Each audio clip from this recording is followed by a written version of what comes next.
Surface chemistry, पृष्ठ रसायन, पृष्ठ रसायन, जिसमें 3 टॉपिक हम डिस्कस करेंगे। पहला टॉपिक हमारा रहेगा अधिशोषण, एडजॉर्प्शन। दूसरा टॉपिक इसमें आता है कैटालिस्ट यानी उत्प्रेरण, और तीसरा टॉपिक आता है इसमें कोलाइड। तो ये तीनों टॉपिक हम डिस्कस करेंगे। सबसे पहले हमारे पास अधिशोषण। तो फर्स्ट टॉपिक हम इसमें डिस्कस करने जा रहे हैं अधिशोषण, एडजॉर्प्शन।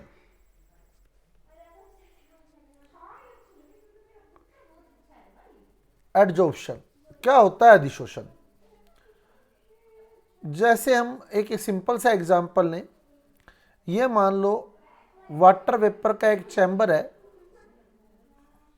ठीक है, इसमें वाटर वेपर है, एक पर्टिकुलर एरिया में ये वाटर वेपर अवेलेबल है, पानी की वाष्प, जल वाष्प उपस्थित है यहाँ। और ऐसे हमने एक और सेम, यहां भी जल वाष्प उपस्थित है। इन दोनों के अंदर जल वाष्प है, वाटर वेपर है। हमने एक में तो रख दिया सिलिका जेल, एक में तो क्या रख दिया, सिलिका जेल रख दिया, एक में ये रख दिया सिलिका जेल, और एक में रख दिया निर्जल CaCl2, एनहाइड्रस CaCl2, निर्जल CaCl2। एक में रखा है सिलिका जेल और एक में निर्जल CaCl2। अब होता क्या है, ये जो जल वाष्प है, ये सारी की सारी जल वाष्प जो है सिलिका जेल की सतह पर आकर इकट्ठी हो जाती है। यूं सिलिका जेल की सरफेस पर इकट्ठी होगी सारी की सारी जल वाष्प, ठीक है। और दूसरे केस में क्या हुआ, जो वाटर वेपर थी, जो जल वाष्प थी, वो CaCl2 के अंदर तक चली जाती है। तो एक केस में तो कहाँ इकट्ठी हुई, सिर्फ सतह पर, और दूसरे केस में कहाँ चली गई, अंदर तक। ये जो कोई भी सब्सटेंस दूसरे सब्सटेंस की सरफेस पर इकट्ठा होता है ना, इसी घटना को हम लोग अधिशोषण कहते हैं, एडजॉर्प्शन बोलते हैं। यह अधिशोषण है। और जिसमें अंदर तक चला जाता है ना, वो अवशोषण होता है, वो एब्जॉर्प्शन होता है, अधिशोषण। तो अधिशोषण क्या है, एक पदार्थ का दूसरे पदार्थ की सतह पर इकट्ठा होना। एक पदार्थ का दूसरे पदार्थ की सतह पर इकट्ठा होना अधिशोषण होता है।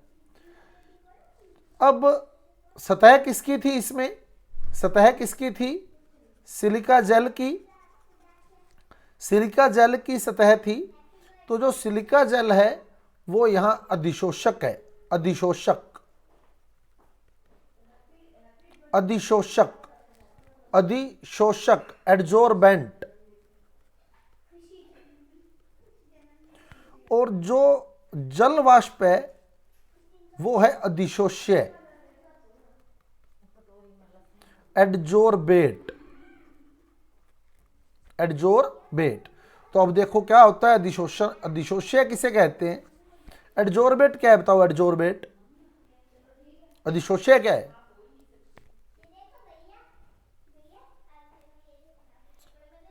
अधिशोष्य किसे बोलेंगे अपने, जो पदार्थ किसी दूसरे पदार्थ की सतह पर एकत्रित होता है।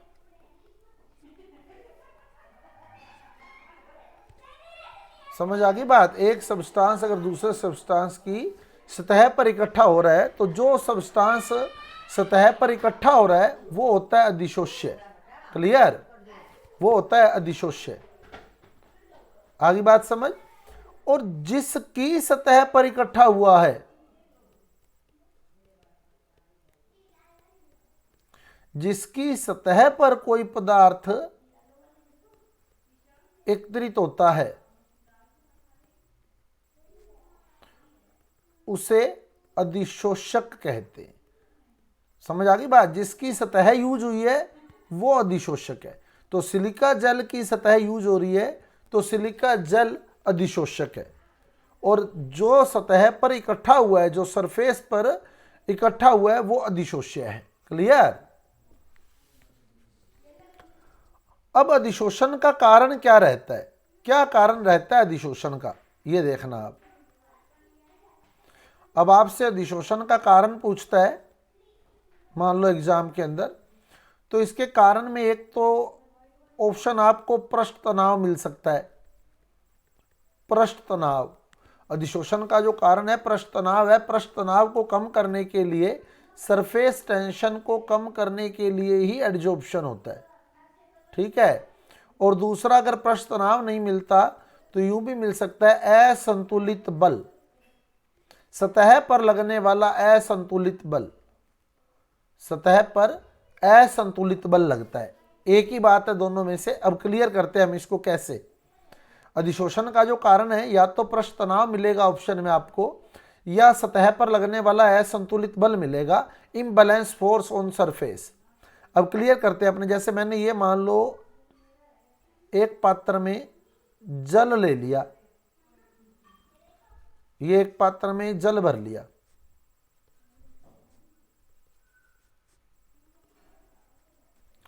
ये एक पात्र में जल भर लिया। अपने अब जल के दो कणों की बात करते हैं, वाटर के दो पार्टिकल्स की बात करते हैं। एक पार्टिकल जो इसकी सरफेस पर है, ये वाला, ठीक है, ये इसकी सरफेस पर लिया है, और एक पार्टिकल जो वाटर में बिल्कुल बीचों बीच सेंटर में है, ये वाला। तो एक पार्टिकल तो हमने कंसीडर किया कौन सा, जो बिल्कुल पानी के बीच में, ये वाला, और एक हमने कंसीडर किया, एक तो जो पानी के बीच में है ना, और एक जो कहाँ है, सतह पर है। तो ये दो पार्टिकल हमने कंसीडर किए। अब देखो, जो पानी के बीच में है ना, उसको ऊपर वाला कण ऊपर की ओर खींचेगा, नीचे वाला कण नीचे की ओर खींचेगा, दाईं ओर वाला कण दाईं ओर खींचेगा, बाईं ओर वाला कण बाईं ओर खींचेगा। ये उत्तर पूर्व वाला उत्तर पूर्व में, दक्षिण पश्चिम वाला दक्षिण पश्चिम में, है ना, और उत्तर पश्चिम वाला उत्तर पश्चिम में खींचेगा, दक्षिण पूर्व वाला दक्षिण पूर्व में खींचेगा। तो बताओ ये किधर जाएगा? बताओ ये कण किस साइड जाएगा? ये जो बीच में पड़ा था, जहां है वहीं रहेगा, है ना। तो यानी ये वाला बल संतुलित बल लगा है, इस पे बैलेंस फोर्स लगा है। तो जो कण सतह के बिल्कुल, जो कण किसी पदार्थ के बिल्कुल बीचों बीच होते हैं, उन पर जो बल लगता है वो संतुलित बल लगता है, बैलेंस्ड फोर्स लगता है। अब उस कण को विचार कीजिए, उस कण का विचार कीजिए जो सतह पर पड़ा था। अब बताओ, इसको कण किधर ऊपर खींच सकता है क्या कोई कण? नहीं खींच सकता ना, इसमें कण सिर्फ लगे ही नीचे वाली साइड हुए, तो इसको नीचे की ओर खींचा जा रहा है। तो अब देखो, इस पर जो बल लग रहा है वो कौन सा बल है? असंतुलित बल, इम्बैलेंस्ड फोर्स, इम्बैलेंस फोर्स। अब आप इमेजिन करें कि ये बिल्कुल सतह थी पानी की, है ना, ये सतह थी पानी की। इसको अपने अगर नीचे की ओर खींचे, किसी भी धागे को, इस तरह से कोई धागा है, यहाँ से अपने कस के पकड़ना है इसको, दोनों साइडों से इसको यहाँ से कस के पकड़ लिया, भाई हिले ना, और यहाँ से पकड़ के इसको नीचे की ओर खींचे, तो बताओ इस धागे पर तनाव पैदा होगा या नहीं पैदा होगा? टेंशन आएगी या नहीं आएगी? होगा ना तनाव पैदा। तो ये असंतुलित बल जो होते हैं ना, ये पृष्ठ तनाव पैदा कर देते हैं, इस पृष्ठ पर तनाव पैदा कर देते हैं, सतह पर तनाव उत्पन्न कर देते हैं, सरफेस पर टेंशन उत्पन्न कर देते हैं। इसी टेंशन को हम सरफेस टेंशन बोलते हैं। तो पृष्ठ तनाव का मुख्य कारण असंतुलित बल होता है ना। तो अब बताओ, ये वाला कण किधर जाएगा? ये कण किधर जाएगा?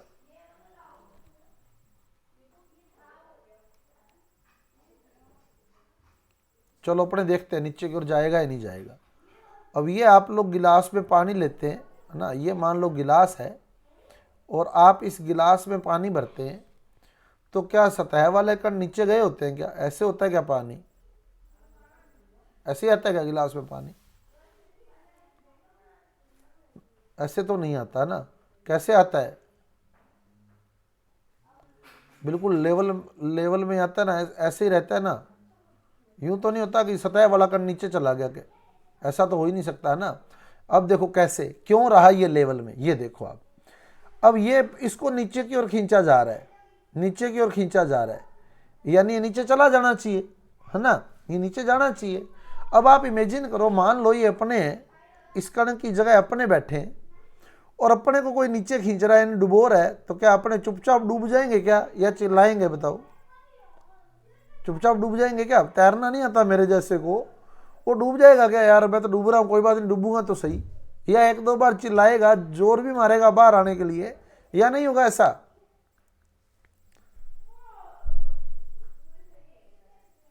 होगा ना, आराम से कोई नहीं डूबेगा। तो एक बार तो वो कशमकश करेगा जिंदा रहने के लिए। तो ऐसा ही बेचारा इस कण के साथ होता है, इसको नीचे की ओर खींचा जा रहा है इन कणों द्वारा, भाई तू नीचे आ जा, तो डूब जा। तो ये कण क्या करता है, ये बेचारा चिल्लाने लगता है। तो जो वातावरण की गैसें होती है ना, वो इसकी आवाज़ सुन लेती हैं कि यार कोई चिल्ला रहा है, तो वो वातावरण की गैसें यहाँ आकर इकट्ठी हो जाती है इस जगह पर, वो सतह पर आकर इकट्ठी हो जाती है यहाँ।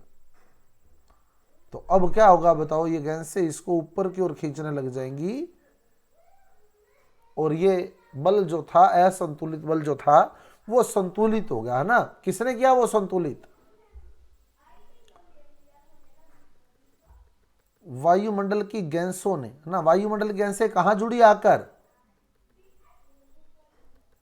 कहां जो जल की सतह पर, है ना, यानी अधिशोषण हो गया। देखो सतह पर जुड़ना ही अधिशोषण है।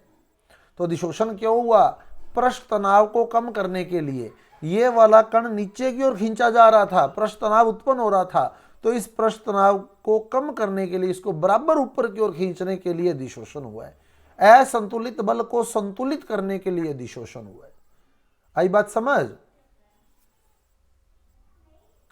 तो अधिशोषण का जो मुख्य कारण है वो होता है पृष्ठ तनाव या सतह पर लगने वाला असंतुलित बल, ये अधिशोषण का मुख्य कारण रहता है।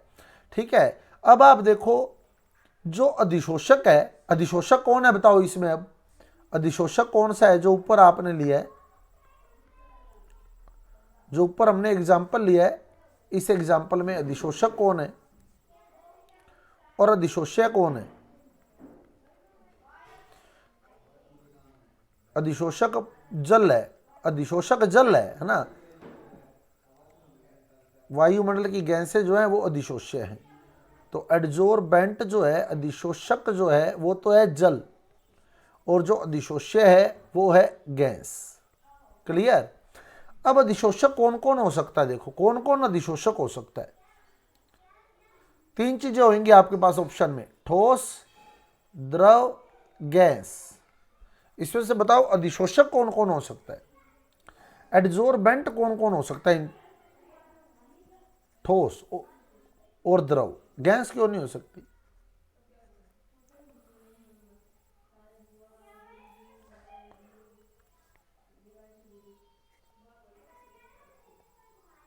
देखो अधिशोषक था क्या, चलो क्लियर करते हैं अपने बात को। अधिशोषक क्या था? जिसकी कोई सतह होगी, है ना, सतह पर ही होता है ना अधिशोषण। अधिशोषण कहां होता है? सतह पर। अधिशोषक किस सतह पर होता है? तो अधिशोषक वही होगा जिसकी कोई ना कोई सतह होगी, सही है, जिसके पास सरफेस होगी वही अधिशोषक हो सकता है। क्लियर? अब आप दीवार पे हाथ लगा के देखो, आंखें बंद करके, दीवार की सतह आएगी या नहीं आएगी? आंखें बंद करके हाथ लगाना, आएगी सतह या नहीं आएगी बताओ? दीवार की आएगी, है ना। पानी भरा हुआ बाल्टी में, आंख बंद करके भी बाल्टी में हाथ डालें अपने, तो बताओ पानी की सतह का अपने को पता लगेगा या नहीं लगेगा? ये बताओ। लगेगा। तो द्रव के पास भी सतह है, ठोस के पास भी सतह है। अब जरा गैस में भी हाथ मार के देखो, आप बैठे हो वायुमंडल में, हाथ मार के देख लो, आपके इर्द गिर्द वायुमंडल ही है सारा, हाथ मार के देखो, ऐसे सतह लग रही है कि कहीं आती हुई? है क्या उसके पास सतह? है ही नहीं उसके पास सतह। समझ आई बात? जिसके पास सतह ही नहीं है वो अधिशोषक कहां से होगा? क्लियर? तो एटलीस्ट उसके बाद सतह होनी चाहिए। आप ठोस पे हाथ लगा के देखो, आपको सतह फील होगी। द्रव पे हाथ लगा के देखो, आपको सतह का पता लगेगा, उसके पास सतह है। लेकिन गैस के पास कोई सतह ही नहीं होती, सरफेस ही नहीं होती, तो फिर यह अधिशोषक नहीं हो सकता, यह अधिशोष्य होता है। अधिशोष्य होता है गैस, ठीक है। इसके अलावा अधिशोष्य क्या होता है? जो जल की अशुद्धियां होती है ना, जल में जो अशुद्धियां होती है ना, वो भी अधिशोष्य होती है। जल में जो अशुद्धियां होती है वो भी अधिशोष्य होती है, एडजोर्बेट होती है। कैसे? देखो आप इसको भी क्लियर कर लो। पानी में अशुद्धियां होती हैं, है ना, और हम लोग फिटकरी लगाते हैं पानी के अंदर, ये तो पता होगा। पानी को शुद्ध करने के लिए अपने क्या लगाते हैं? उसके अंदर फिटकरी लगाते हैं। अब ये फिटकरी के कण है, ठीक है, जो पानी में फैल जाते हैं। फिटकरी ठोस है, तो ये ठोस के कण पानी में फैल गए। अब पानी में जो अशुद्धियां थी ना, वो इस फिटकरी के कणों की सतह पर आकर इकट्ठी हो जाती है। होती है नहीं होती? बताओ। लगाइएगा पानी में फिटकरी, कभी नहीं लगाई तो आज लगा के देख लेना। तो बताओ, अशुद्धियां इकट्ठी होती है नहीं होती फिटकरी की सतह पर? और वो हैवी हो जाती है और सारी की सारी नीचे सेटल हो जाती है। सही है? तो ये सारे के सारे हैवी होकर नीचे बैठ जाएगी और पानी जो है वो शुद्ध हो जाएगा। तो यहाँ जो अशुद्धियाँ थी, जो इम्प्योरिटीज थी वाटर की, वो अधिशोष्य का कार्य करती है, एडजोर्बेट का कार्य करती है। और फिटकरी जो है, फिटकरी ठोस है, ठोस है तो वो अधिशोषक का कार्य करेगी। ठोस और द्रव दोनों अधिशोषक होते हैं। आगे बात समझ? अब आता है अधिशोषण की ऊष्मा। अधिशोषण की ऊष्मा डिस्कस करने से पहले हम लोग अधिशोषण के प्रकार देखेंगे, टाइप्स ऑफ एडजॉर्प्शन।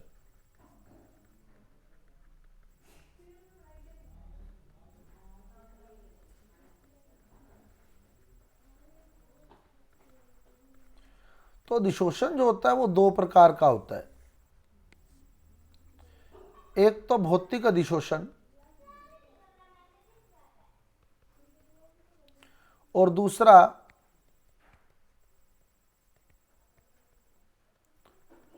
रासायनिक अधिशोषण। एक फिजियोजॉर्प्शन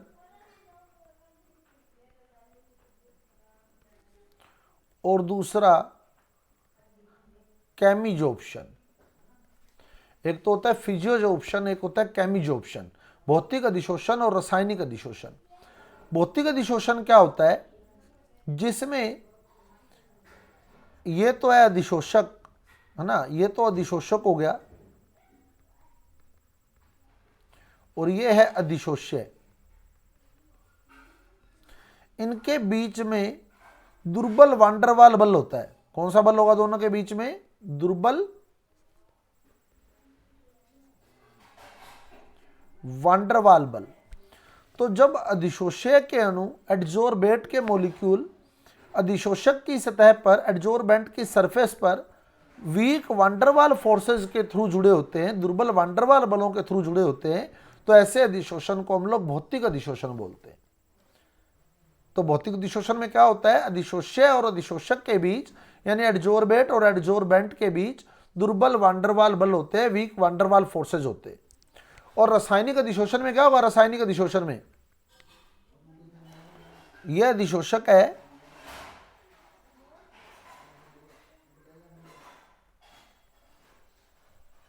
और यह अधिशोष्य है। इनके बीच में यह प्रबल रासायनिक बंध होता है। प्रबल, ये मैंने स्ट्रोंग दिखाया, देखो। दुर्बल वांडरवाल बल जो है वो डॉट डॉट डॉट से दिखाया गया आपको, है ना, डॉट डॉट डॉट लगाकर दिखाया है। और ये पूरा दिखाया। ये कौन सा बल है? प्रबल रासायनिक बंध।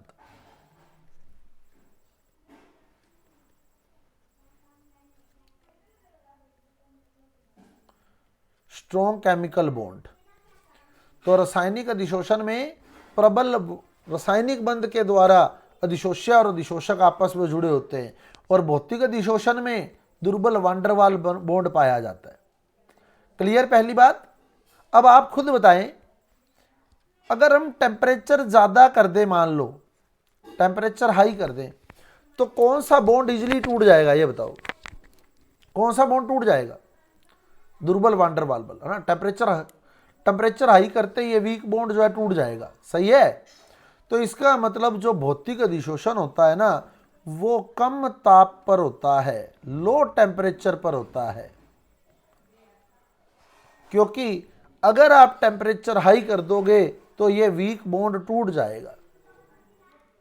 आगे बात समझ, ये वीक बॉन्ड जो होता है टूट जाता है। वीक बॉन्ड के टूटते ही वो अधिशोषण खत्म हो जाएगा, एडजॉर्प्शन खत्म हो जाएगा।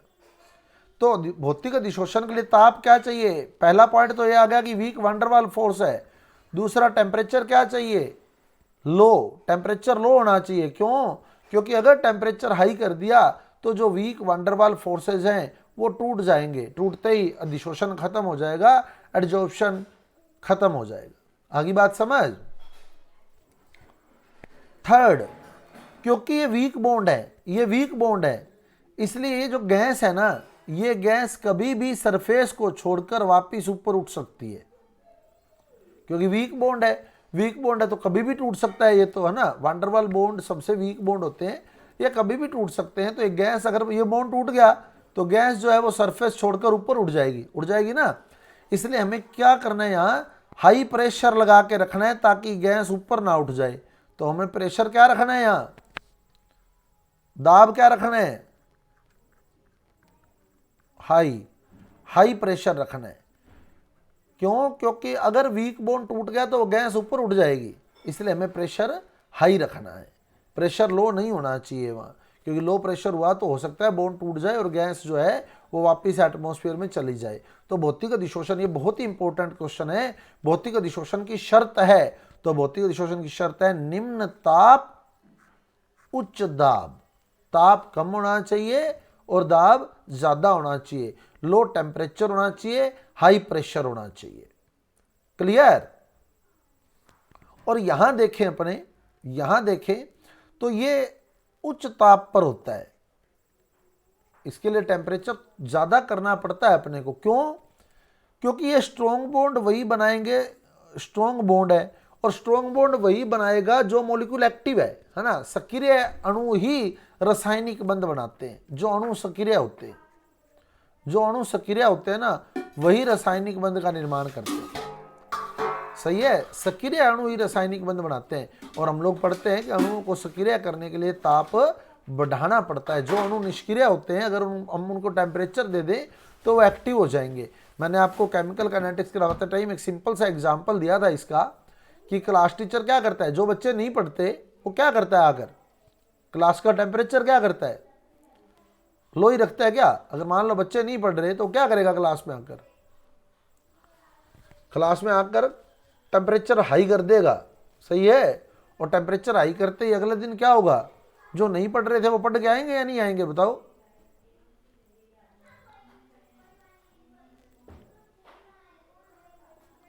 कौन सा?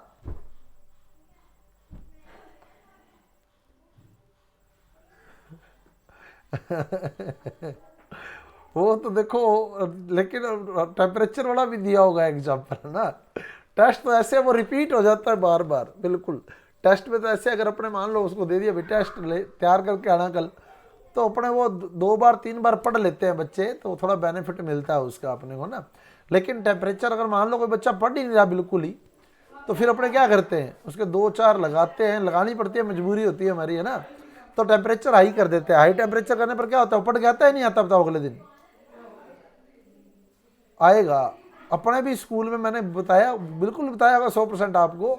हम लोग भी स्कूल में वही काम करके आते थे जो टीचर हमारे को मारा करता था ना। पहले उसका ही होमवर्क होता था पूरा। क्यों? उससे क्यों पता होता था कि वो टेम्परेचर हाई कर देगा, है ना।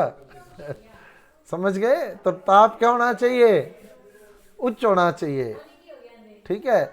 और तीसरा, इसमें दाब का प्रभाव नहीं पड़ता, है ना। दाब का प्रभाव नहीं होता। क्यों नहीं होता? क्योंकि स्ट्रॉन्ग बॉन्ड बन गया ना। स्ट्रॉन्ग बॉन्ड बन गया। तो अब बताओ, क्या स्ट्रॉन्ग बॉन्ड बन गया तो क्या टूटेगा क्या? स्ट्रॉन्ग स्ट्रॉन्ग बॉन्ड बन गया तो क्या ये टूट जाएगा क्या जल्दी से? ये नहीं टूटेगा, है ना, ये जल्दी से नहीं टूटेगा। तो दाब का इतना कोई ज़्यादा रोल नहीं होता रासायनिक अधिशोषण के अंदर। रासायनिक अधिशोषण में दाब कोई ज़्यादा रोल प्ले नहीं करता है, प्रेशर कोई ज़्यादा रोल प्ले नहीं करता है। लेकिन भौतिक में हमें ध्यान रखना है, ताप कम रखना है, क्योंकि अगर ताप उच्च कर दिया, ताप उच्च होते ही क्या होगा, ये वान डर वाल बल टूट जाएगा। आगे बात समझ। अब जो फोर्थ पॉइंट रहता है, ये उत्कर्मणीय होता है, रिवर्सिबल होता है, और ये अनुत्कर्मणीय होता है, ये इरिवर्सिबल होता है। कैसे, देखो क्लियर कर लो बात को। क्योंकि इसमें तो क्या हुआ, वीक फोर्स है। जैसे मान लो चारकोल पर, चारकोल की सरफेस पर कभी भी गैस जुड़ेगी ना, चारकोल की सरफेस पर कभी भी गैस जुड़ेगी, तो वो कोई भी गैस हो, चाहे चारकोल की सरफेस पर, चारकोल की सरफेस पर आपको कोई भी एग्जाम्पल दिया जाए तो वो भौतिक अधिशोषण ही होगा। ठीक है, चारकोल की सरफेस पर कोई भी एग्जाम्पल हो तो भौतिक अधिशोषण का ही होगा। अब जैसे हम लोग ताप बढ़ाएंगे और दाब कम कर दे, मान लो ताप उच्च कर दिया और दाब कम कर दिया, तो क्या होगा बताओ? ताप बढ़ा दें अगर तो क्या होगा, वान डर वाल बल टूटेगा नहीं टूटेगा बताओ? टूटेगा। टूटेगा तो ये सारे मॉलिक्यूल जो है एक बार सरफेस छोड़ जाएंगे ना, चारकोल की सरफेस छोड़ जाएंगे, तो ये सारे मॉलिक्यूल जो है सरफेस पे अलग हो गए। अब हम क्या करें, वापस प्रेशर लगाएं इन पर, प्रेशर लगाएं और टेम्परेचर लो कर दें, प्रेशर बढ़ाकर टेम्परेचर लो कर दें, तो बताओ वापस जुड़ेंगे या नहीं जुड़ेंगे? ये आकर जोड़ जाएंगे ना, जुड़ जाएंगे, तो ये रिवर्सिबल हो जाएगा, उत्कर्मणीय हो जाएगा। Clear? Low temperature high pressure पर हो जाता है, हाई टेम्परेचर लो प्रेशर पर टूट जाता है, तो ये बहुत इजी है, रिवर्सिबल होता है। लेकिन ये इरिवर्सिबल होता है, क्यों? क्योंकि एक्टिव मॉलिक्यूल जो है ना वो ही सरफेस पर जुड़ेगा। एक बार अगर इस मॉलिक्यूल ने एनर्जी लॉस कर दिया, इसकी एनर्जी किसी तरह से खत्म हो गई, तो ये सरफेस छोड़कर चला जाएगा, और फिर इसका सरफेस, क्योंकि ये इनएक्टिव हो गया, तो फिर इसका सरफेस पर जुड़ना वापस पॉसिबल नहीं होता, तो ये इरिवर्सिबल होता है। एक बार अगर हमने तोड़ दिया इसको किसी तरह से, तो फिर वो मॉलिक्यूल वापस आकर नहीं जुड़ने वाला है ना। इसका एग्जांपल देता हूं आपको मैं, एक सिंपल सा। अब देखो होता क्या है, एक इनएक्टिव मॉलिक्यूल है, इनएक्टिव मॉलिक्यूल, ठीक है, यानी ऐसा बच्चा जो नहीं पढ़ता, वो बच्चा है ये। अपने उसको डांटते हैं, मारते हैं, जो भी करते हैं, टेम्परेचर बढ़ाते हैं, अपने टेम्परेचर हाई करते हैं, है ना। ये इनएक्टिव था, पढ़ नहीं रहा था, ये अपने टेम्परेचर हाई किया, ये 0 नंबर ला रहा था, तो बताओ ये पढ़ना शुरू करेगा या नहीं करेगा? जब अपने डांटेंगे मारेंगे तो पढ़ेगा या नहीं पढ़ेगा बताओ? पढ़ेगा, पढ़ेगा, ये एक्टिव हो जाएगा, एक्टिव होगा और पढ़ना स्टार्ट कर देगा। अब ये बच्चा बिल्कुल कमजोर था, तो 10 नंबर तो नहीं ला सकता ना ये, या ला सकता है 10 में से 10? बताओ 10 में 10 तो ये नहीं ला सकता, है ना। ये पढ़ने लग गया, 3 नंबर लाने लग गया, 4 नंबर लाने लग गया, 5 नंबर लाने लग गया, 3 4 5 तक लाने लग गया, पर अपने इसको फिर भी डांट रहे हैं, मार रहे हैं, यानी टेम्परेचर हाई कर रहे हैं वापिस। ये खूब पढ़ता है, जाकर 3 नंबर ला रहा है, 4 नंबर ला रहा है, 0 ला रहा था पहले, अब ये इतना पढ़ने लग गया कि 3 नंबर 4 नंबर 5 नंबर, यानी जितनी इसकी कैपेसिटी थी उतने नंबर लाने लग गया ये। फिर भी अपने टेम्परेचर हाई किए जा रहे हैं, यानी इसको डांट रहे हैं, मार रहे हैं, फटकार रहे हैं। क्या होगा अब ये पढ़ेगा क्या? आप बताओ, मैं जो आपसे पूछ रहा हूँ वो बताओ। बात तो गलत है, मेरे को भी पता है, तो ये पढ़ेगा या छोड़ देगा पढ़ना? ये बताओ। ये छोड़ देगा ही, है ना, क्योंकि ये यही सोचेगा यार इसकी तो आदत है रोज आके इसने कहना ही कहना है कि चाहे मैं पढ़ूं और चाहे मैं ना पढ़ूं, है ना, इसने तो मारना ही आके मेरे को। समझ आ गई बात ना। तो ये क्या होगा, ये वापिस इनएक्टिव हो जाएगा और फिर आप चाहे जितना मर्जी डांट लो मार लो, क्या ये एक्टिव होगा क्या उसके बाद? ये नहीं होगा। तो ये इरिवर्सिबल हो गया। अब एक बार छोड़ गया तो छोड़ गया, फिर भले हम कुछ मर्जी कर लें इसके साथ, क्योंकि ये इसको पता लग गया है कि इसकी आदत है, इसने आके यही काम करना है क्लास के अंदर।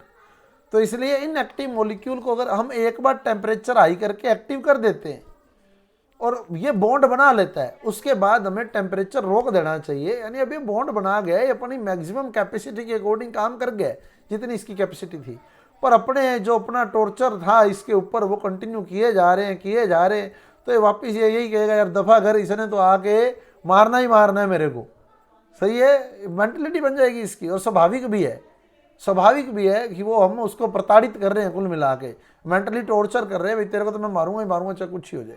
तो वो 10 नंबर नहीं ला सकता बेचारा, 5 तक आ गए तो हमें वहाँ टेम्परेचर रोक देना चाहिए। पर अपने कंटिन्यू टेम्परेचर बढ़ाए जा रहे हैं तो ये मॉलिक्यूल जो है सरफेस छोड़ जाएगा और वापिस सरफेस पर नहीं आने वाला है अभी। अब चाहे आप कुछ मर्जी तरीका लगा लें पर ये वापिस आकर नहीं जुड़ेगा, यानी ये इरिवर्सिबल होता है। एक बार सरफेस छोड़ गया तो छोड़ गया, वापिस ये सरफेस पर नहीं आएगा। इसका मतलब क्या है, अगर हम केमिकल एडजॉर्प्शन देखें ना, केमिजॉर्प्शन देखें तो होता क्या है, अब समझना ग्राफ से, ये टेम्परेचर है, ठीक है, ये टेम्परेचर है, यहाँ टेम्परेचर है इस अक्ष पर, और यहाँ ये केमिजॉर्प्शन हो रहा है, देखो, यानी रासायनिक अधिशोषण हो रहा है। तो टेम्परेचर बढ़ाते हैं तो शुरू में तो क्या होता है, रासायनिक अधिशोषण बढ़ता है, यानी इनएक्टिव मॉलिक्यूल एक्टिव हो जाते हैं। तो रासायनिक अधिशोषण, देखो टेम्परेचर बढ़ा रहे हैं तो रासायनिक अधिशोषण बढ़ रहा है ना, है ना। टेम्परेचर बढ़ा रहे हैं, रासायनिक अधिशोषण बढ़ रहा है। क्यों बढ़ रहा है? क्योंकि इनएक्टिव मॉलिक्यूल एक्टिव हो रहे हैं। और इस टेम्परेचर पर आकर, यहाँ आकर ये रासायनिक अधिशोषण मैक्सिमम हो चुका है, यानी मॉलिक्यूल एक्टिव हो चुके हैं। ये 3, 4, 5 नंबर ले आए हैं जितने ये ला सकते थे, यानी केमिजॉर्प्शन मैक्सिमम हो चुका है। अब अगर हम टेम्परेचर और बढ़ाएं तो क्या होगा, ये और ज्यादा एक्टिव होंगे क्या मॉलिक्यूल, या ये सरफेस छोड़ जाएंगे? अब अगर हम इसको फिर भी डांटे रखें, मारे रखें, तो क्या होगा, ये वापिस उसी स्थिति में आ जाएगा, ये फिर सरफेस छोड़ जाएगा, है ना। क्यों? क्योंकि पहले तो क्या होता है, इनको सक्रियण ऊर्जा मिलती है और ये सक्रिय हो जाते हैं, एक्टिवेशन एनर्जी मिलती है और ये एक्टिव हो जाते हैं। उसके बाद भी अगर हम टेम्परेचर, अभी मैक्सिमम एक्टिव हो चुके हैं, यानी बॉन्ड बना चुके हैं अभी ये सरफेस के साथ, अब भी अगर हम टेम्परेचर बढ़ाते हैं तो इनकी गतिज ऊर्जा बढ़ जाती है, काइनेटिक एनर्जी बढ़ जाती है और ये सरफेस छोड़कर चले जाते हैं, यानी अधिशोषण वापिस घट जाता है। तो रासायनिक अधिशोषण का ग्राफ जो होता है वो टेम्परेचर के साथ यूं बनता है कि पहले ताप बढ़ाते हैं तो ये बढ़ता है और एक मैक्सिमम, एक डेफिनेट टेम्परेचर पर आकर ये मैक्सिमम हो जाता है। उसके बाद भी अगर टेम्परेचर बढ़ाएंगे तो ये घटेगा। क्लियर? और भौतिक में क्या होता है, भौतिक में वांडर बॉन्ड कौन सा है, वांडरवाल बॉन्ड। इसमें वांडरवाल बॉन्ड है, तो अगर हम टेम्परेचर बढ़ाएंगे तो क्या होगा बताओ, टेम्परेचर बढ़ाएंगे तो ये बॉन्ड, अब ये भौतिक अधिशोषण है यहाँ ना, टूट जाएगा, भौतिक अधिशोषण है और ये ताप है। तो इसमें तो सिंपल सा होता है, ताप बढ़ाओगे तो ये घटेगा, यूं आएगा, ये ताप बढ़ाते जाओ वो घटता जाएगा। आगे बात समझ? तो इसमें तो वांडरवाल बॉन्ड है, आप टेम्परेचर बढ़ाएंगे वांडरवाल बॉन्ड टूट जाएगा तो भौतिक अधिशोषण घटेगा। उसके बाद क्या आता है, जो नेक्स्ट डिफरेंस आपको मिलेगा, ये एक परतीय होता है, सॉरी बहुपरतीय है, ये मल्टी लेयर्ड होता है, बहुपरतीय होता है, बहुत सारी परतें यहां बनती हैं। और ये एक परतीय होता है, यूनिलेयर्ड होता है। इसका क्या मतलब है, देखो, जैसे ये देखो चारकोल है ना, अपने टेम्परेचर हाई किया तो इस पर गैस की बहुत सारी परतें आकर इकट्ठी हो जाएंगी ऐसे, ये रुकेंगे नहीं, ये ऊपर चलता रहेगा काम ऐसे। यूं, तो बहुत सारी परतें जो है इसके इर्द गिर्द इकट्ठी हो जाएंगी इस तरह से। लेकिन जो रासायनिक अधिशोषण होता है ना, केमिजोप्शन होता है, उसमें क्या होता है, इसका एग्जाम्पल देख लो। NiPdPt की सरफेस पर हाइड्रोजन का ऐड होना, NiPdPt की सरफेस पर हाइड्रोजन का अधिशोषण होता है। अब देखो ये Ni है, ये निकिल है, निकिल का पूरा क्रिस्टल है।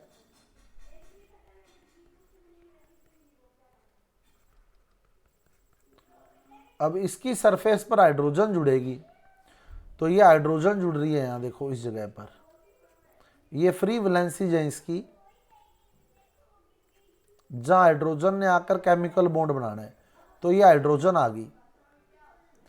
हर फ्री वैलेंसी के साथ H जुड़ गया, यहाँ हाइड्रोजन आ गया है ना, तो सारी फ्री वैलेंसी जो है हाइड्रोजन से कवर हो गई। बताओ क्या और हाइड्रोजन भी जुड़ सकती है क्या? जुड़ सकती है इसके साथ और हाइड्रोजन? सारी फ्री वैलेंसी कवर हो चुकी है ना, और नहीं जुड़ सकती। तो ये यूनिलेड है, एक परतीय है, ये एक परतीय होता है। क्लियर? तो ये होता है भौतिक और रासायनिक अधिशोषण, भौतिक और रासायनिक अधिशोषण। तो जब ये अधिशोषण हो रहा है ना, और रासायनिक अधिशोषण को ध्यान रखना, रसोविशोषण के नाम से भी जानते हैं हम लोग, रसोविशोषण। बाकी इंग्लिश में वर्ड देख लेना, केमिजोप्शन सिंगल वर्ड ही मिलेगा। हिंदी में रासायनिक अधिशोषण, रसोविशोषण, इस तरह से नाम लिखे हुए आ जाते हैं। अब अधिशोषण की ऊष्मा क्या है, हीट ऑफ एडजॉर्प्शन क्या है?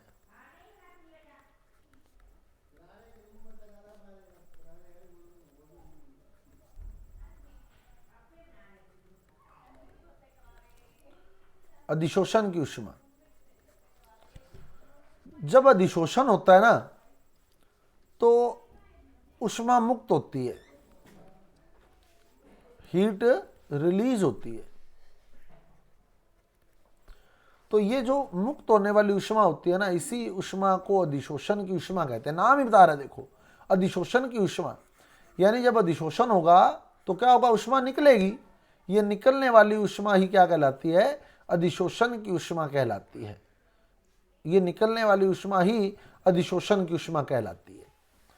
आगे बात समझ? अधिशोषण की ऊष्मा मतलब अधिशोषण हुआ है तो जो ऊष्मा निकली है वो अधिशोषण की ऊष्मा है, हीट ऑफ एडजॉर्प्शन है। नाम से पता लग रहा है आपको। जब भी आप ध्यान रखना, जब हमें बॉन्ड तोड़ना होता है, अब आप खुद सोचें, जैसे ये ए और बी में बॉन्ड है, आपने ये बॉन्ड तोड़ना है, तो आप क्या करेंगे बताओ? बॉन्ड तोड़ने के लिए ऊष्मा देंगे या ऊष्मा निकलेगी? जब आप बॉन्ड तोड़ रहे हैं, बॉन्ड तोड़ने ऊष्मा देंगे, है ना। बॉन्ड तोड़ना होता है ना, तो हमें ऊष्मा देनी पड़ती है। यानी बॉन्ड का टूटना ऊष्मा शोषी होता है, एंडोथर्मिक होता है, हमें ऊष्मा देनी पड़ती है उस समय। और जब बॉन्ड बनता है ना कोई, जैसे ये ए और बी अलग अलग थे, अब जब बॉन्ड बनेगा ना, तो बॉन्ड बनता है तो ऊष्मा निकलती है, मतलब ऊष्मा क्षेपीय अभिक्रिया होती है, एक्सोथर्मिक रिएक्शन होती है, एक्सोथर्मिक। तो अब बताओ क्या हुआ था अधिशोषण में? बॉन्ड टूटा था या बॉन्ड बना था, ये बताओ। एक अधिशोष्य था आपके पास, एडजोर्बेट था, और एक अधिशोषक था, एडजोर्बेंट था। इनके बीच बॉन्ड बना था या टूटा था जब अधिशोषण हुआ था? क्या हुआ था? इनके बीच बॉन्ड बना था ना, बना था ना। भौतिक अधिशोषण में दुर्बल वान डर वाल बॉन्ड बना था, रासायनिक अधिशोषण में प्रबल रासायनिक बंध बना था। तो ये बॉन्ड बनता है, यहाँ बॉन्ड बनता है तो कौन सी अभिक्रिया होती है? ऊष्मा क्षेपी। तो अधिशोषण एक ऊष्मा क्षेपी अभिक्रिया है, एक्सोथर्मिक रिएक्शन है, मतलब इसमें ऊष्मा निकलती है, और इस निकलने वाली ऊष्मा को ही हम क्या कहते हैं? अधिशोषण की ऊष्मा कहते हैं। रिलीज होने वाली हीट को हम हीट ऑफ एडजॉर्प्शन कहते हैं। आगे बात समझ? अब जितना बॉन्ड स्ट्रॉन्ग होता है ना, उतनी ज्यादा ऊष्मा निकलती होती है। जितना बॉन्ड स्ट्रॉन्ग होगा उतनी ज्यादा ऊष्मा निकलती है। अब बताओ स्ट्रॉन्ग बॉन्ड किसमें था और वीक बॉन्ड किसमें था? बताओ। दो तरह का अधिशोषण पढ़े आपने, एक तो भौतिक और एक रासायनिक, एक तो फिजियो और एक केमी। इसमें तो वीक था, दुर्बल था, है ना, और इसमें स्ट्रोंग था, प्रबल था। तो जितना बंध दुर्बल होता है ना, दुर्बल बंध बनेगा ना, तो कम ऊष्मा निकलेगी, और जब प्रबल बंध बनेगा तो अधिक ऊष्मा निकलेगी। अब आप देख लो किसमें अधिशोषण की ऊष्मा ज्यादा होगी, तो भौतिक में अधिशोषण की ऊष्मा कम होती है 20 से 40 किलो जूल पर मोल, भौतिक में 20 से 40 किलो जूल पर मोल, और रासायनिक में ज्यादा होती है 80 से 240 किलो जूल पर मोल। रासायनिक में 80 से 240 किलो जूल पर मोल, यानी 1 मोल अधिशोष्य जब अधिशोषक की सतह पर जुड़ता है तो 80 से 240 किलो जूल ऊर्जा निकलती है रासायनिक में। और यहाँ 1 मोल अधिशोष्य, 1 मोल एडजोर्बेंट जब एडजोर्बेंट की सरफेस पर जुड़ता है तो 20 से 40 किलो जूल ऊर्जा निकलती है। तो यानी अधिशोषण कौन सी विक्रिया, ऊष्माशोषी या ऊष्माक्षेपी? एक्सोथर्मिक, ऊष्माक्षेपी। ऊष्माक्षेपी है तो इसका डेल्टा एच नेगेटिव होगा, यह ध्यान रखना। ऊष्माशोषी के लिए डेल्टा एच पॉजिटिव होता है, ऊष्माक्षेपी के लिए डेल्टा एच नेगेटिव होता है। ऊष्माशोषी है तो डेल्टा एच पॉजिटिव होगा, ऊष्माक्षेपी है तो डेल्टा एच नेगेटिव होगा। ये भी क्लियर कर लो, डेल्टा एच कैसे पॉजिटिव कैसे नेगेटिव। मान लो पहले हीट यानी कि एंथैल्पी थी आपके पास 20 थी। अब विक्रिया ऊष्माशोषी, ऊष्माशोषी में क्या होगा बताओ, ऊष्मा निकलेगी या ऊष्मा ग्रहण करेगा? क्या होगा, ग्रहण करेगा, है ना। तो इसने मान लो 10 ग्रहण कर ली, तो पहले 20 थी, 10 कैलोरी ग्रहण कर ली तो कितनी होगी बताओ, 30 होगी। अब डेल्टा एच निकालोगे H2 माइनस H1 से, 30 माइनस 20 तो 10 आएगा प्लस का, सही है। तो ऊष्माक्षेपी में डेल्टा एच जो होता है वो पॉजिटिव होता है, क्लियर। ऊष्माक्षेपी का हिसाब लगाओ, ऊष्माक्षेपी में क्या होता है, मान लो पहले 20 थी, ऊष्माक्षेपी में क्या होता है, ऊष्मा निकलती है या ग्रहण करता है बताओ ऊष्माक्षेपी में, एक्सोथर्मिक में निकलती है। मान लो 5 कैलोरी निकल गई तो कितनी रहेगी, H2 कितनी रहेगी, 5 कैलोरी निकल गई तो बाकी कितनी रहेगी, 15 रह गई, है ना। अब डेल्टा एच निकालोगे तो डेल्टा एच का सूत्र H2 माइनस H1 बनेगा, तो H2 कितना है 15, H1 कितना था 20, यानी 15 माइनस 20 यानी -5 आएगा। देखो आप कॉमन सी बात है, ऊष्माक्षेपी में ऊष्मा निकलती है यानी अंतिम ऊष्मा कम हो जाएगी, कम हो जाएगी तो डेल्टा एच नेगेटिव आएगा। तो ऊष्माशोषी में तो क्या होता है डेल्टा एच का साइन, ऊष्माशोषी में एंडोथर्मिक में पॉजिटिव। अब ये ध्यान रखना, मैं इसको गिब्स फ्री एनर्जी चेंज पर लेकर चलूंगा, डेल्टा एच पॉजिटिव होता है। और ऊष्माक्षेपी में क्या होता है डेल्टा एच एक्सोथर्मिक में नेगेटिव होता है।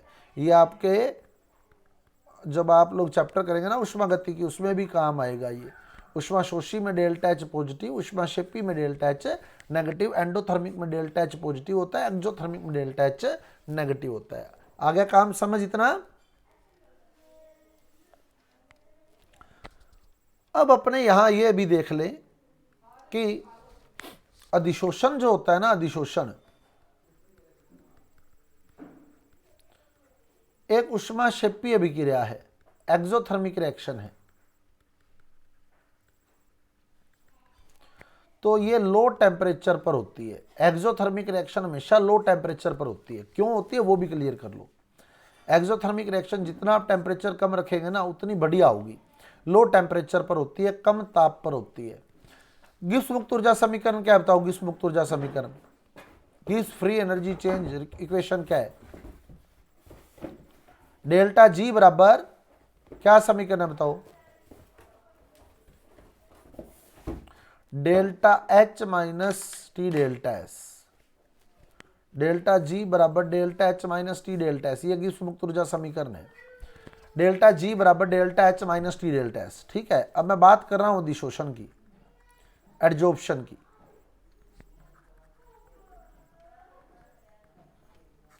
एडजॉर्प्शन में डेल्टा एच का साइन बताओ, क्या डेल्टा एच का साइन नेगेटिव है या पॉजिटिव है,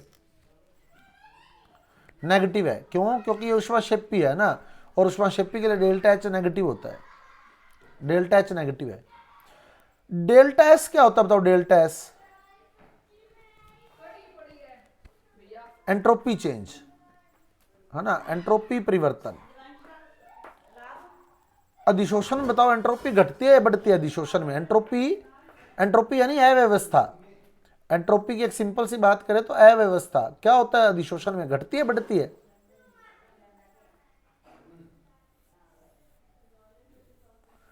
घटती है, माइनस आएगा। ये भी कैसे घटती है देखो आप, ये चारकोल है मान लो, पहले ये गैस से इधर उधर फैली हुई थी। अब बताओ जब ये इधर उधर फैली हुई थी पहले तो है ना, और अधिशोषण के बाद क्या हुआ? ये चारकोल की सतह पर आकर इकट्ठी होगी। तो बताओ अधिशोषण के बाद व्यवस्थित हो गई या पहले व्यवस्थित थी? ये बताओ कब व्यवस्थित हो गई, कब वेल अरेंज हो गई? अधिशोषण के बाद है ना, पहले तो यह अव्यवस्थित थी, इधर उधर बिखरी हुई थी। मतलब अधिशोषण के बाद अव्यवस्था घट जाती है, एंट्रोपी घट जाती है। आगे बात समझ? अधिशोषण के बाद क्या होता है? सारी गैसें चारकोल की सरफेस पर आकर इकट्ठी हो जाती है, मतलब अव्यवस्था जो होती है वो घट जाती है, एंट्रोपी घट जाती है, यानी डेल्टा एस नेगेटिव होता है। क्लियर? अब देखो डेल्टा एच नेगेटिव है तो आप डेल्टा एच को नेगेटिव रखें तो क्या बनेगा? देखो डेल्टा जी बराबर माइनस डेल्टा एच। मैंने डेल्टा एच को नेगेटिव रख दिया, आगे बात समझ, माइनस डेल्टा एच लिख दिया।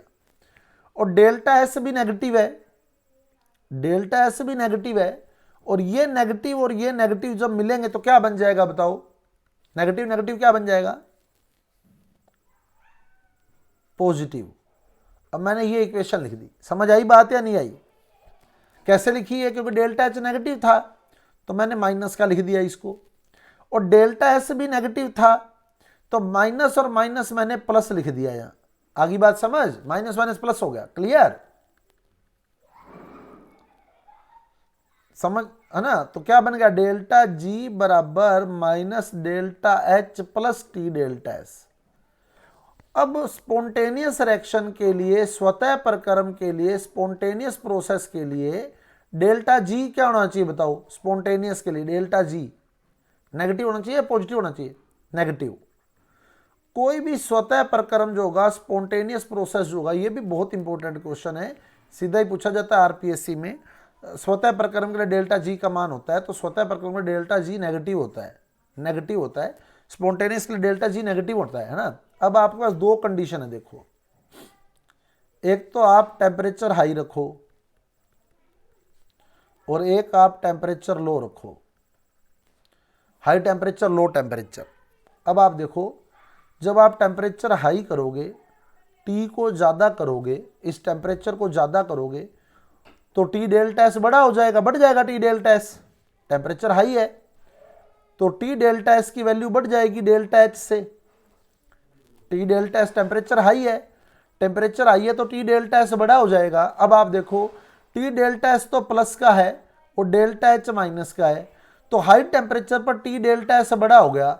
जब टी डेल्टा एस बड़ा होगा तो डेल्टा जी का आंसर क्या आएगा बताओ? पॉजिटिव आएगा या नेगेटिव आएगा? डेल्टा जी का आंसर पॉजिटिव। कैसे नेगेटिव आएगा? देखो आप टी डेल्टा एच को बड़ा करके देखो, डेल्टा एच को कम रखना, डेल्टा एच को 10 रख दो, टी डेल्टा एच को 30 रख दो, तो उत्तर क्या आएगा बताओ आपका? प्लस आएगा या माइनस आएगा? ये बताओ। प्लस आएगा है ना, पॉजिटिव आएगा। तो हाई टेम्परेचर पर क्या होता है? टी डेल्टा एच से बड़ा हो जाता है डेल्टा एच से, तो जब T delta H delta H से बड़ा हो जाता है तो डेल्टा जी पॉजिटिव हो जाता है। डेल्टा जी पॉजिटिव हो जाता है तो प्रक्रम अस्वतः हो जाता है, नॉन स्पॉन्टेनियस हो जाता है। डेल्टा जी पॉजिटिव आ गया, डेल्टा जी पॉजिटिव आते ही प्रक्रम अस्वतः नॉन स्पॉन्टेनियस हो गया। सेकंड केस देखो, जब आपने टेम्परेचर लो रखा, टेम्परेचर लो रखा यानी टी को छोटा रखा, टी को कम रखा। जब आपने टी को कम रखा तो डेल्टा एच बड़ा हो गया टी डेल्टा एच से। टेम्परेचर लो है, टेम्परेचर लो है तो टी डेल्टा एच घट जाएगा। आगे बात समझ? टेम्परेचर हाई है तो कॉमन सी बात है टी डेल्टा एच बढ़ जाएगा, टेम्परेचर लो है तो टी डेल्टा एच घट जाएगा, तो डेल्टा एच बड़ा हो जाएगा टी डेल्टा एच से। तो जब डेल्टा एच बड़ा हो जाएगा ना, तो आप खुद देखो डेल्टा एच नेगेटिव का है, तो जब नेगेटिव वाली डिजिट बड़ी हो जाएगी तो आंसर किस में आएगा बताओ? नेगेटिव में आएगा या पॉजिटिव में आएगा? जब नेगेटिव वाली डिजिट बड़ी हो जाएगी नेगेटिव में, है ना। तो मान लो ये 50 हो गया तो उत्तर आपका -20 आएगा, है ना। तो डेल्टा जी नेगेटिव में आएगा और जब डेल्टा जी नेगेटिव में आएगा तो प्रोसेस क्या होगी, स्पॉन्टेनियस, स्वतः अपने आप होगी। यानी अपने आप कब होगा अधिशोषण, जब आप ताप कम रखोगे तब होगा। जब आप ताप कम रखोगे तो डेल्टा एच बड़ा हो जाएगा टी डेल्टा एस से, और डेल्टा एच जब टी डेल्टा एस से बड़ा हो जाएगा तो डेल्टा जी नेगेटिव आ जाएगा। डेल्टा जी नेगेटिव आते प्रोसेस स्पॉन्टेनियस होने लग जाएगी, यानी अपने आप चलने लग जाएगी। यानी कम ताप पर अधिशोषण एक स्पॉन्टेनियस प्रोसेस है, स्वतः प्रक्रिया है। आगे बात समझ।